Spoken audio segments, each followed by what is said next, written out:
Welcome to All Villa, No Filler, a podcast all about Aston Villa, the world's greatest football team. Please subscribe to the show. This is the Midweek Social, and I'm joined today by a very special guest, by Neil Dunworth himself from the For the Love of Paul McGrath podcast. Neil, welcome back to All Villa, No Filler.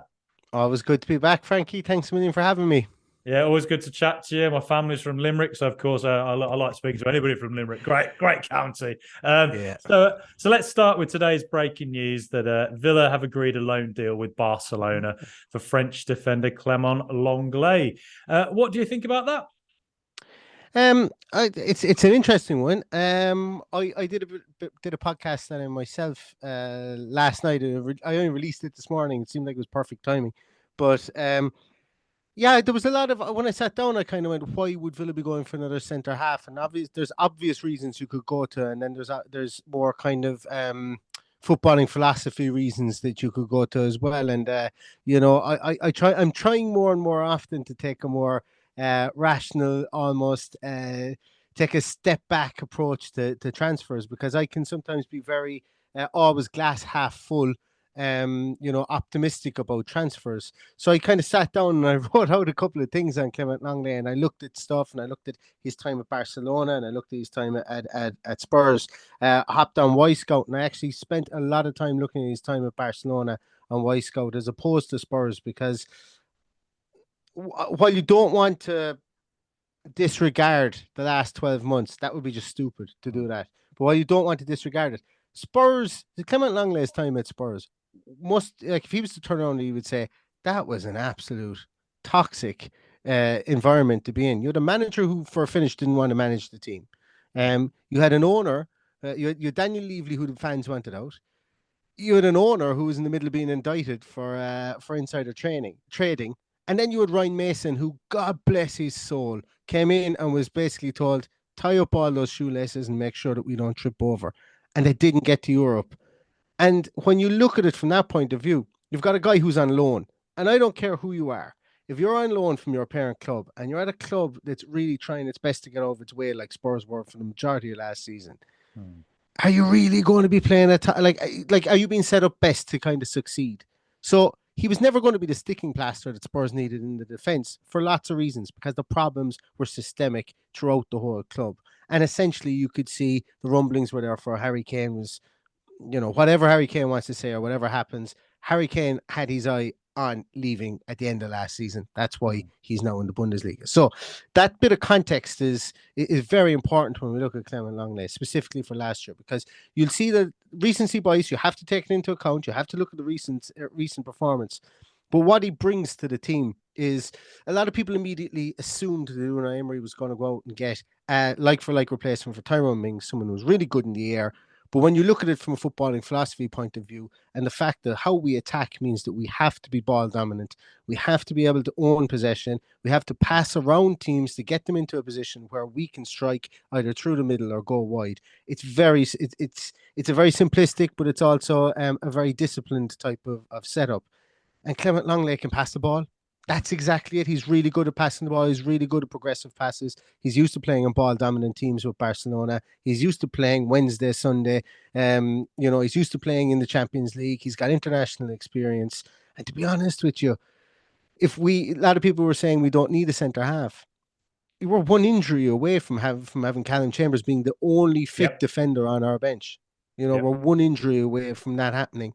And so for me, it's smart business. It's on loan. A lot being made about his wages. We can talk about that because I feel like I've gone in a really long soliloquy here, but we can talk about that in a different question in a moment. But I think it's smart. I don't think it costs the money. It costs the club too much in future revenue when we're looking from an accounting point of view. And we weren't the only team in for Clement Lenglet. Yet we've managed to sign him, and I think it's overall a smart signing, albeit not one that I would have spotted from a million miles away like some of the other signings that we've made.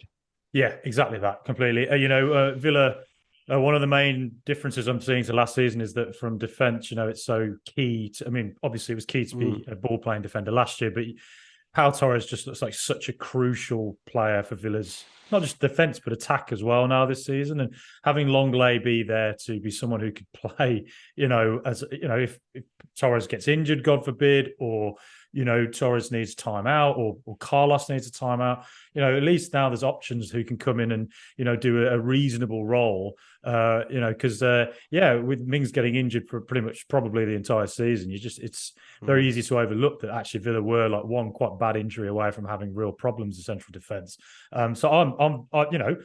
He's got Champions League experience, as you said, play for elite ball playing team like Barcelona for a number of years. He's been a French international. He's played at the highest level, hasn't he? And he's also got Premier League experience as well, as bad as it was at Tottenham last season. As you mentioned, because of various circumstances. So I can't really see why anyone would be against this. Really, I think a loan is a wise choice. And I've seen mention of what is getting paid. I think Villa. The reports are suggesting 75% of his wages. You'd have to imagine it'd be quite substantial wages at Barcelona as well, considering they seem to spend all the money in the world. But what do you think about that? Just on that, yeah. So there is a story. There is more context to that. Barcelona, with regards to restructuring of a lot of contracts, essentially deferred wages into future years of players' contracts. It's very easy for, within the 280 characters or whatever it is of a tweet to put down 75%. I myself don't care what we're paying for him, as long as, because it's for 1 year, it comes off the balance sheet next year. It's not an ongoing piece, doesn't affect our FFP from whatever point. It does in this year, but from ongoing years, it doesn't. I actually think Clement Lenglet and Barcelona will reach a mutual termination within the next 12 months. After he comes back from Aston Villa, I genuinely believe that. But getting to where the 75% is, and I don't know this, I'm hypothesizing this now completely. But Clement Lenglet, the 75%, with the money being deferred into future years.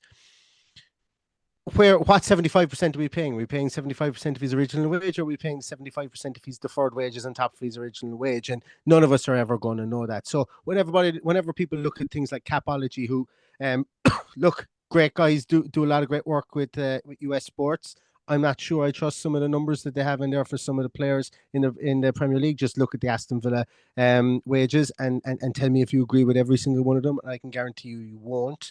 But their number is the deferred wage on top of the normal wage number. So I don't know what's been deferred. I don't know what hasn't been deferred.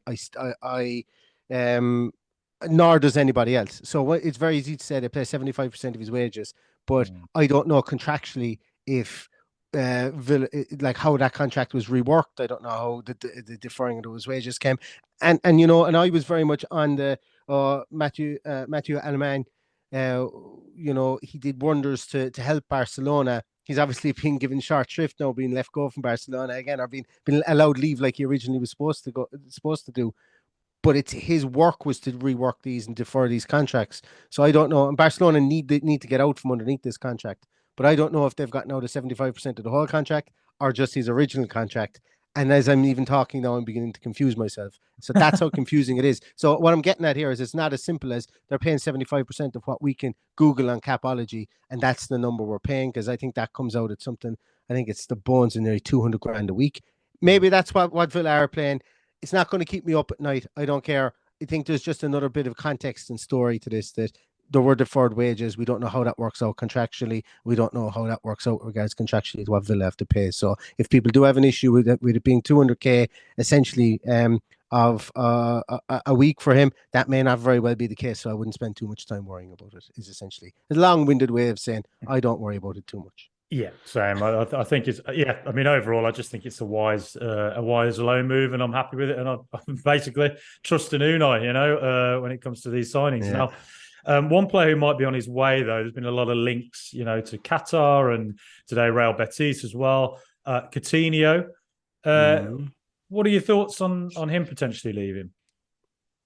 I think, provided that there's replacements, provided that there's that the plan isn't just to let him leave and see what happens. I think it's probably look, we're not getting the durability out of him. We're not getting the return on investment in him. If Qatar came in, okay, I'm trying to find a nice way to say we would be absolutely mad not to accept 20 million and his wages gone off our books to sell Coutinho. We would be insane not to do it. It would be frivolous. It would be stupid. It would be backing your horse, even though you know it isn't going to win. You got to take that deal every single day of the week and twice on Sunday, Yeah. But we also need bodies in the team. And I think going back to Clement Lenglet, a lot of people are probably wondering and are probably annoyed at the transfer because it's not a striker or it's not an attacking talent, because we know we need bodies there. It's not apparent we need bodies in defence at the moment, but we're one injury away from needing it. So I can understand why this guy comes in. This is an opportunity cost signing, I think. I might revisit that in 6 months' time and say, well, we brought in Lenglet. Why didn't we bring in the striker? And I'm a Villa fan, so I'm okay. I'm allowed to be fickle, as Dave O'Leary knows. I'm essentially getting at here. I think we will see some movement up top as well. But I think Coutinho leaving will be the last bit of business we do, as opposed to be the catalyst for us to bring in somebody new, if that makes sense. Because I do think there's another person to come in. There's another shoe to drop in the forward area. Couldn't tell you who it is. I genuinely have no idea who that person could be. Now that we've got 2 loans on our books with Zaniolo and Clement Lenglet, we won't be loaning João Felix. We won't be loaning any striker. Whoever we bring in will be a purchased player, because we can only register 2 loan players at any given time and 4 over the case of 12 months. Yeah, and that was the thing I thought with Coutinho. I went to the Everton game last week, and Coutinho came on. There were moments where he, obviously showed that, that really unique ability he has and the skills he has. But my God, it was like watching a Royal Rumble with the guy. Every time, he's number 30 called into the Royal Rumble and just beaten up by 10 different people. Because every time he got the ball, he was just kicked, hassled, constantly fouled.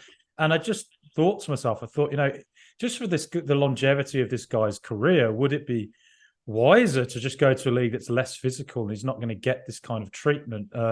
Just because, no coincidence, he got injured in the same game, and just the constant injuries. And as you mentioned about, getting the return on investment now, it just doesn't look like it's coming, does it? So, I'm with you on that. I think he's, if we get the offer, he should probably head off. It's interesting though, being a £120 million player, and knowing you're 32 and knowing you're injured, and essentially he's had 5 years of having a point to prove since he moved to Barcelona. It's very difficult to kind of get over that hump and say, I suppose if you're a competitive person, you're going to go, I'm going to prove myself for a year that I can still do it in the Premier League. Because you look at the likes of Messi, you look at the likes of Ronaldo, you look at all these guys, Benzema, Lewandowski, all these guys playing 35, 36, 37, and are still doing it, and they're still being counted upon. And he was bought for money in the echelons of those guys too, and he had all the talent in the world to be as good as those guys, but Father Time is undefeated, and everybody's body breaks down at different times. So I feel for him. I genuinely feel for him, because it was set up for him to come back to the Premier League and to play in that 10 role and have team built around him. But his body just isn't able to take it so far, and it'll be interesting to see what happens. He could come back from this injury, stay with Aston Villa, pop in 7 or 8 goals this year, and do exactly what I'm saying now. But on the face of it, right now, he's injured again after playing his first minutes in the league. He was out for something like 12 to 14 weeks prior to the end of last season.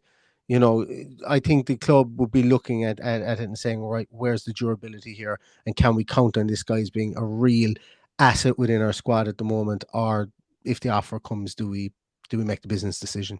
Yeah, and I nothing would make me happier than to be made to look like a complete idiot. Probably not for 100%. The first time.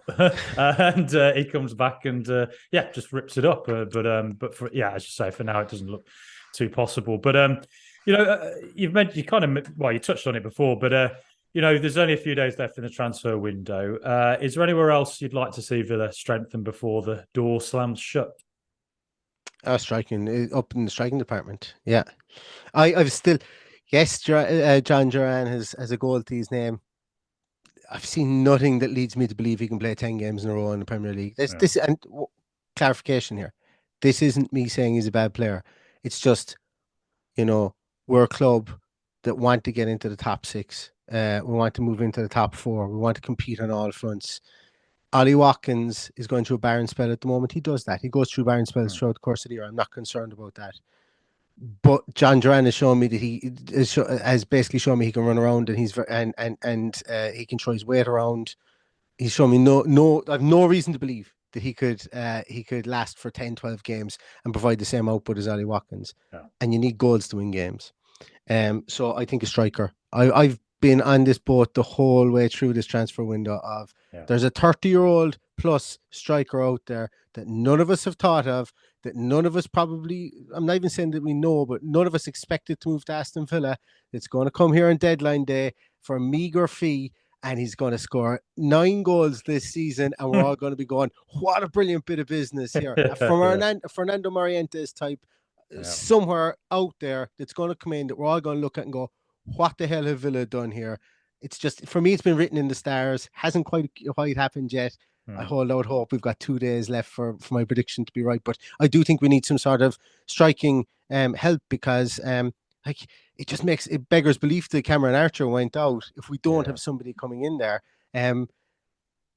So I'm eagerly watching that space. Yeah, same. I think if you're to look at Villa's team and think if there's an injury, where do we, suffer the most? And if Watkins gets injured, there just isn't really anything to come in of that, of the required experience in that striker role to sort of have a reasonable fill-in job, I guess. And goalkeeper as well. I still think Emi Martinez, the drop off to Olsen is quite significant, but so we're going to see. I don't think we see another goalkeeper. Not a hope no way. If the transfer window was another 6 weeks longer, we ain't seeing another goalkeeper. Yeah, completely agreed. And I think as well, what I've also been expecting is, I think you're right about that kind of like that 30-year-old striker appearing on deadline day. I've also been wondering, will there be something like will Monchi pull out a very Monchi move? Will he sign someone from like Estudiantes in Argentina, someone that we've not really been tracking, that it's not really on the radar, and suddenly you're just like, everybody's straight to YouTube on the highlights reels, straight to all the scout. Like, who is this guy? Marcus Leonardo hasn't been signed from Brazil yet. Right. There's always hope. He's about a year and a half ago, I started spouting his name on. I was on the Villa View and I started spouting it, and then I forgot. Bardell goes, "Who's this guy you're talking about?" And I said, "Oh yeah, sorry. He's a young guy from Brazil." But this is the thing. And sorry, I'm gonna go on a bit of a solo run here, but there's many different ways to skin a cat. There's loads of players out there that we don't know, that nobody knows about. There's loads of players out there that nobody thinks of. You see during transfer window, you see the same recycled, regurgitated names the whole time. There are retreads out there. There's a reason that some players aren't playing well, but they may have attributes that may fit in another team. And we've got a manager that's very philosophical based in his approach. He would prefer to have players fit into the system than to have big names in the system, if that makes sense. Now, ideally, we'd like to have both. We'd like to have big names that fit into the system, because that makes life an awful lot easier. But you even look at the likes of Alex Moreno. We didn't understand that. I certainly didn't understand the signing last season. Fit into the system, absolutely revolutionized how we went forward. Really improved our pace of attack last season. So for me, that's the interesting piece. I have no idea who the striker is, and that's why I see it so exciting. And then also, I'm setting myself up to be sat here at 11:15 p.m. on Friday evening going, well, there was no striker now it's panic stations, So it's going to be a wild ride for the next 2 days, because we've got Hibs in the way as well. Yeah, completely. And, considering how Villa have signed this summer, I think Villa, personally, we've signed very well, actually. But how do you rate Villa's transfer window overall, out of 10, I guess? Oh, I think it's one of the smartest transfer windows that any team has had. We're in a position whereby we've been smart. Obviously, we've got in somebody who is of immense value to us now, obviously on a free transfer, Youri Tielemans. Like, you put Youri Tielemans on the market now, you're getting 20 million for him. Like, and you talk about pure profit, there's pure profit, yes, obviously you've got wages and stuff like that, but I think he's an inspired signing there. That depth that he gives us is fantastic. We will see him against Hibs. We will see him off the bench in the majority of games this season. Just a really, really good player to be able to come in, finisher to come in for 30 minutes. And also, when I go back to what I said Duran couldn't do, you'd have no problem starting Youri Tielemans for 15 games in the season if one of our midfielders went down and he needed to be replaced. That's what squad depth is. Not people I think can do a job, people I know can do a job. Yeah. Same came in with Pau Torres. You say what you like about him not playing in the Premier League before, but you know he can do a job. And if you haven't watched the last 3 games he's played, yes, everyone says, oh, but he got skinned for one situation. Someone ran by him. It's fine. Can he do the job? Absolutely, he can. Pivotal part of our team, and he's a different defender to Tyrone Mings. That's essentially it. Moussa Diaby speaks for himself. Like, I think pound for pound so far, like, he's in the top 5 signings in the Premier League so far, you know, of the season. He's just been majestic. He's been brilliant. He's been outrageous, to be honest with you. Some of the way he opens up passing lanes, the way he dictates people following his runs, the way he just that, even stuff like that Cruyff turn that he made that in the game against Burnley at the weekend elevates our speed of attack. Moreno did it when he came in January. Diaby's brought it to another level. I'm really looking forward to seeing Moreno come back there to speed up that attack. And then you've got Nicolò Zaniolo as well, who's come in there to offer a bigger body, somebody who has who is cocky. He's confident on the level of a Cristiano Ronaldo, a young Cristiano Ronaldo, whereby he knows he's good. Yes, he doesn't have the pace he had before because of injuries, but he can still do things with the ball. We saw he was able to shift the ball, manipulate the ball, play those little triangles, got 2 shots away in 20 minutes. The guy's going to be a handful for some defenders, specifically the way that we like to manipulate the ball around the box. He's going to pop up with some good goals for us. And then Clement Lenglet, as we said there, has come in here. I can't imagine that at the start of the transfer window he was probably on a list of potentials, but I don't imagine they said we need to do everything we can to get this guy. He was auxiliary plan A or contingency plan A. We've needed to go to it and we've got it, I would imagine. So I think we've been very smart. We've been very astute. We brought in 2 loan players. I think when you look at what our outgoings are, yes, we spent 50 million and 38 million on 2 players. But realistically speaking, we've recouped a lot in our young players, and I think I think we've been really smart on what we've done essentially. Yeah, I think smart is the exact word, and you're right. Tielemans is just that squad depth, and that quality. He can come in and sort of play, a Kamara role if he has to, but particularly that Douglas Luiz role, and give him a rest when he needs it. But my God, like Diaby, he just looks like a real. A world-class player. He just has those attributes, the intelligence of the guy, his movement, his speed of thought, the way his runs that he makes. You could really see it on show against Burnley. The way he's sort of, the last 2 games. It's probably not coincidental that both Matty Cash and Leon Bailey have played really well in that progressive right position. Because they're getting to link up with Diaby, who's just making life a lot easier for them, I would say. He's just looked really, really special.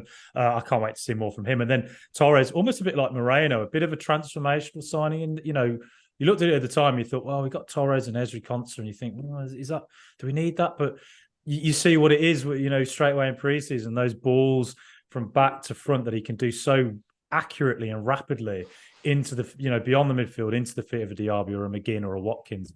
That's the exact thing that clearly Emery wants. He wants quick build up, but also quick from back to front. And I think Torres just offers that. And it's just I would say smart is the exact word. And that also brings into context then our the sales we've made with the youth players in Cameron Archer, Jaden Philogene looks like he's going off, and also Aaron Ramsey to Burnley.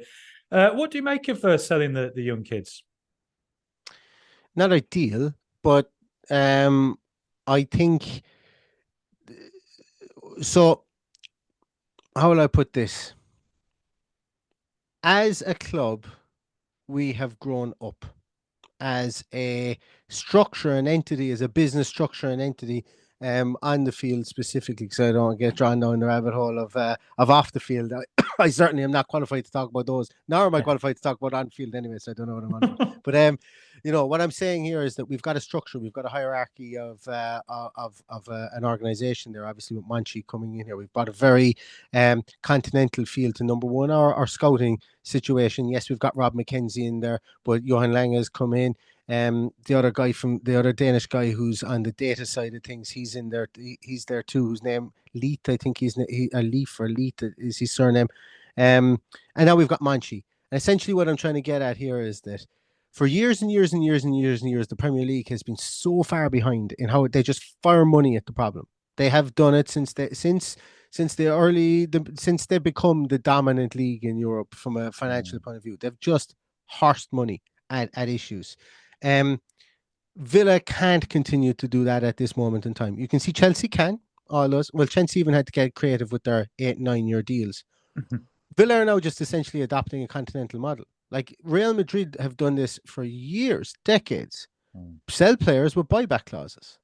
A lot of curmudgeonous English, British, should I say, journalists don't like it when Aston Villa started upsetting the apple cart, yet they had nothing to say about Man City doing it. So from my point of view, and I'm going a small bit off topic, but it's really just the fact that we're seeing the manchification of our I suppose our squad building, while having to try and keep within financial fair play. We've protected our assets. If these guys start to ball out, we will buy them back, no doubt about it. But we've protected also our short-term cash flow and our short-term FFP stuff. We don't want to end up like a Wolves. Wolves couldn't sell somebody to save themselves, yet they were buying. They had to sell the likes of Diego Jota and those guys. That's who they had to sell to get their money back. We haven't lost anyone from our first 11, yet we've got the price of Pau Torres back already this season. So there's a smartness in that. Whether it works out, I don't know. We don't know what the buyback clauses are or anything like that. So at this moment in time, and the short-term vision of it, I think it's been smart because we've protected our ownership of the player if they do turn out to be brilliant. And also what we've done is we paid for Pau Torres. That's kind of my 2 cents on it. So it's unconventional, but I think it'll be shown to be the convention in time to come. Man City have been doing it, and we've just really followed their lead. Exactly. On the surface, it looks like the actions of an elite club, doesn't it? Just how it's run backstage, but also on the pitch. And looking at the youth players going, it's kind of it's just what wiser, better clubs do essentially. And you compare it to Everton and where Wolves are right now, and even Villa back in the Randy Lerner era when we were absolutely throwing money at things and big wages. I think I remember 50k a week for the likes of Steve Sidwell apparently. And then the taps got turned off because we didn't make the Champions League. And we were in long decline after that. So hopefully this is kind of future proofing us with the way we are now, and we don't end up in that sort of a Wolves scenario.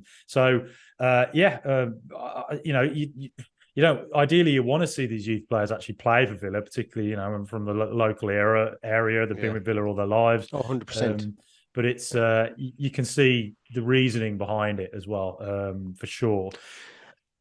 From a development, from these players' development, like there's nothing to be gained. I genuinely don't believe that there was anything to be gained by Cameron Archer going on another championship loan. Certainly wasn't anything to be gained from him. From us there was, but for him specifically, sitting on our bench and getting 10 games, getting the equivalent of 10 games a season, sitting on our bench, we would have loved it from a selfish point of view.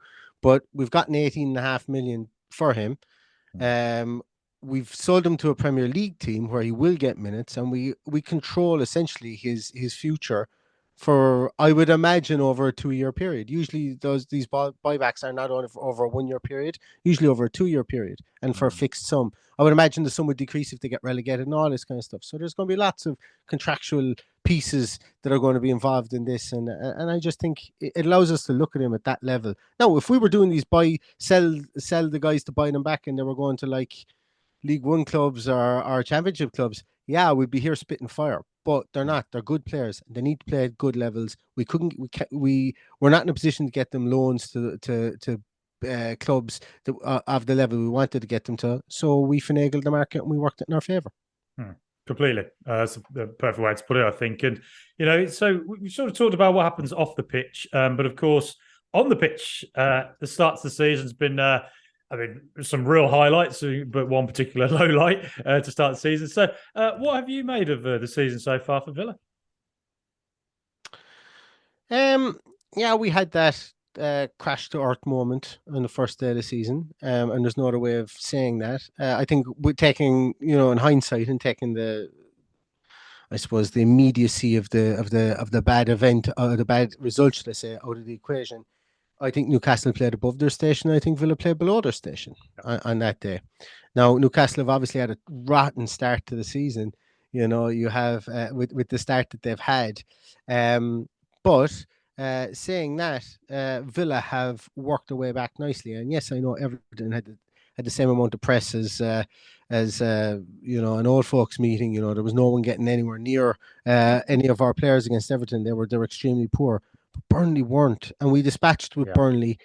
We controlled the first half. Yeah, we had a dodgy 10 minutes in the second half, but Burnley's press was very evident. And that's a better than average press in the Premier League. So the demons that we were told, oh, Hibs didn't press, Everton didn't press, but Burnley did, and we played past that press because Boubacar Kamara was bloody outstanding. That's why. But we played past that press, and now we've got another evolution to see how we're stepping up against Liverpool at the weekend. So now we've got an opportunity to go to Anfield. Don't forget, it was away at St. James's. To go to Anfield, and it is in Anfield, isn't it, this weekend? Yeah, it is. It's in Anfield this weekend. Yeah. Well, yeah. Otherwise, one of my mates is going to the wrong game in the wrong venue, if that's the case. But we get to go to Anfield, and we get to hopefully put up a better showing than we did in our last away game. So our last away game at a top 4 team, traditionally top 6 team. So I think pleased, very pleased, not ecstatic. Can see where we've learned from what we did in day one, and looking forward and hopeful and excited to the Liverpool game. And are there any sort of big changes you've seen on the pitch in sort of how we play in games compared to last season under Emery? I think probably the biggest change is just the cohesion. The cohesion and the trust that the players have in the system. I know the games we've played, we've bossed them, and that's probably one of the biggest changes. We're comfortable being more ball dominant now. Yeah, we didn't dominate possession as in we didn't have the most possession against Burnley, but when we had possession, we looked like we knew exactly what we were doing with it. Which last year under Steven Gerrard we didn't. In the initial stage, and in the initial stage of the Unai Emery, we were doing that and having 6 at the back at times. Yeah. So we're not resorting to 6 at the back. We're a bit more confident in our structure and our setup. Our midfield, albeit it got bullied against Newcastle first day out, our midfield just looks really well drilled at the moment. Yeah. And our back 4 look really confident. So I think that's the biggest difference to this team at the moment. Now, yes, would I like a few more goals from our striker? I would.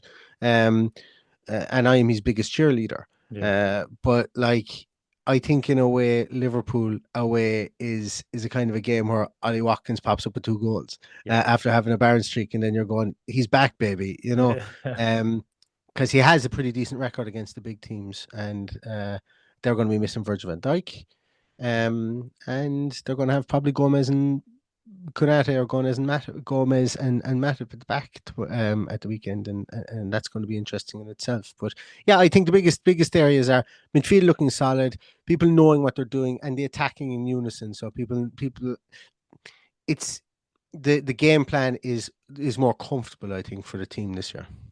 We look incredibly well. I think against Burnley in particular, there were lots of moments where we looked incredibly well drilled.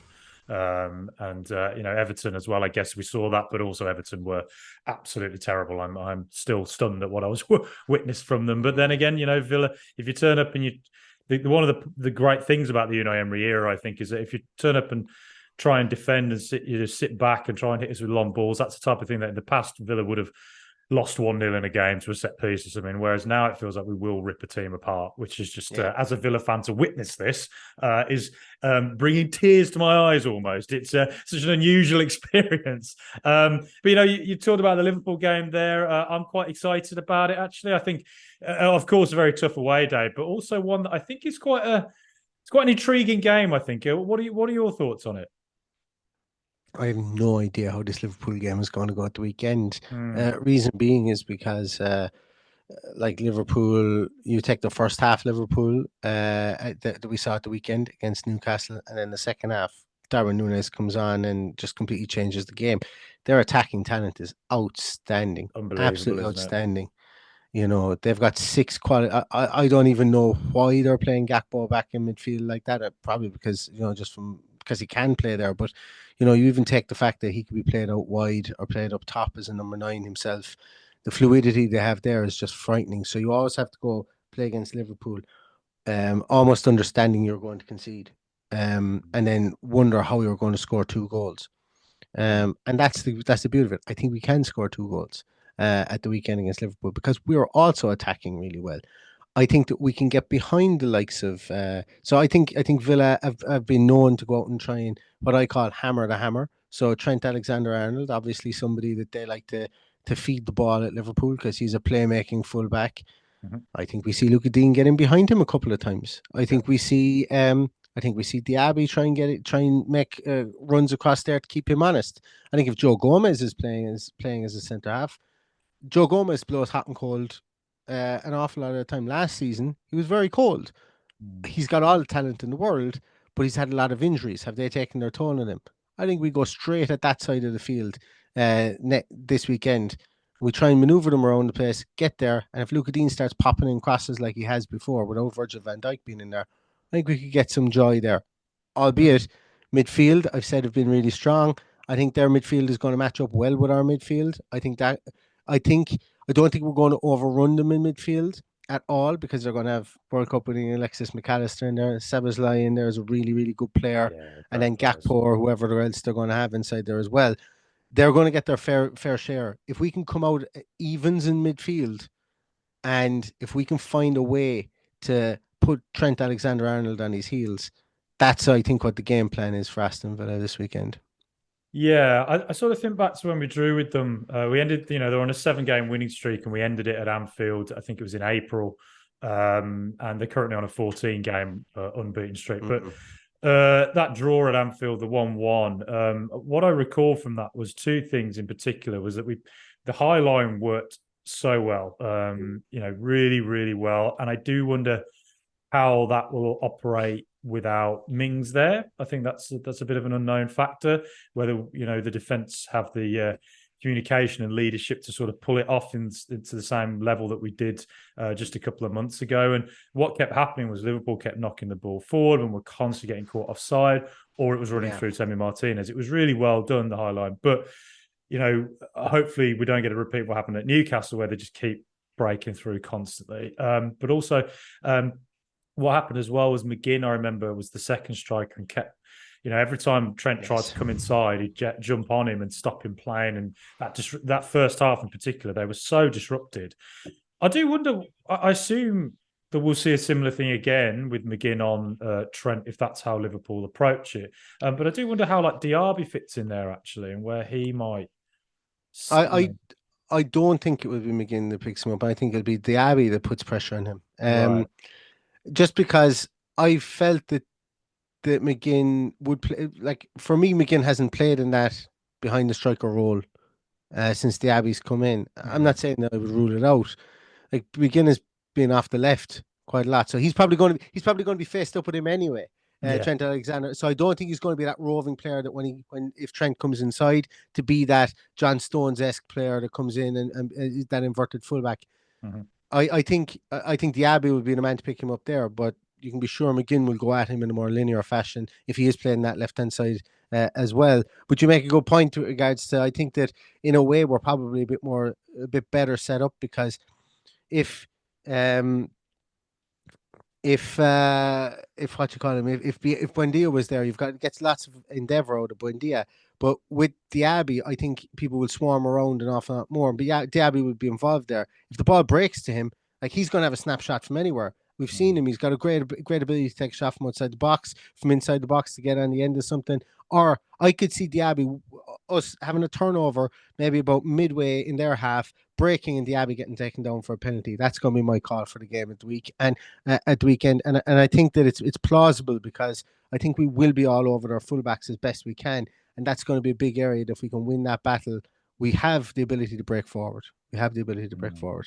Absolutely. It'd be interesting to see, Leon Bailey struggled at Anfield in April and he was taken off after, I think, about 50 minutes or so. So it'd be interesting if Matty Cash plays that progressive role again. But God, it's just exciting. I'm quite excited. I'm intrigued by it. I'm always apprehensive about going to Anfield, but also, who knows? I think you're right. I think we do have goals in us against them, particularly with Van Dijk being out. Sort of last question, I guess, really is, we've talked about how the transfer window's gone. There's still obviously a couple of days to go, so who knows what might happen. We've obviously had the start to the season, the Newcastle game, but then wins against Hibs, Everton, and Burnley. How do you feel about Villa this season? How are you feeling about what we could do this season? I don't think anything has changed really with regards to where we should be looking at. Should be top 6 finish, progress well within. Like I don't think I think we will favour the league over some of the domestic cups, but I think why not go for the Europa Conference League? Like there's going to be some games in that you would hope we go out, we win the first 2 or 3 games in the group, we can do whatever we want in the second 2 or 3 games. Take the pressure off from that point of view. Really, then hone in on the league. So there are ways to fight both battles there. Personally, I would love us to win the FA Cup, but I just, you've got to be a realist on it here with regards to this here. Unless we see 5 people come in the door between now and Friday, our squad is going to be tested, and most squads are tested when they're, unless you're a Man City, a Chelsea, Liverpool, or whatever, that have had 6+ years of squad building at that level of playing Wednesday, Saturday, Wednesday, Sunday, or whatever the case may be. So I think we're well set up. I think we can. Because we've got a footballing philosophy within the club, and we're not hoping on individual pieces of brilliance. That's transferable from cup to league, from league to European competition, and also it's the game against Hibs. I think is going to be a big precursor because I expect us to rotate an awful lot for that. And if we can see the same patterns of attack there, then we know that the ideology or the philosophy is being implemented. So for me, getting back in my long-winded answer, I still think Villa should be pushing to finish no lower than they did last season at 7th, and also have a good run in this European competition, because it means a lot from essentially a PR point of view and a club stature building point of view. It's really put Roma back on the map again as a club. West Ham have signed some good players this season, and let's get Aston Villa at that table as well. And silverware is worth its weight in. I was going to say silverware was worth its weight in gold. Yeah, I'm going to keep it at that. Silverware is worth its weight in gold. Yeah. You all know what I mean. Yeah, absolutely.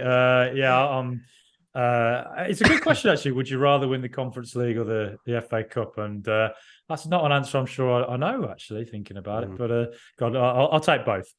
So Neil, it's always brilliant to chat to you, and I'm sure most people watching this will, of course, know of your podcast. But for those who maybe don't, where can they find you and your work online? Yeah, you can find me at Love McGrath Pod on Twitter. That's usually where I hang out. We're the only podcast called For the Love of Paul McGrath. So if you type it into YouTube, we're the first one that comes up. And yeah, usually that's where you're going to find us on all audio podcast platforms as well. We hang out there too. So yeah, we'd love to have you on board. And if you like what you hear, consider stopping by. I can strongly recommend that. Great. Thanks for joining us, Neil. Thanks, Frankie.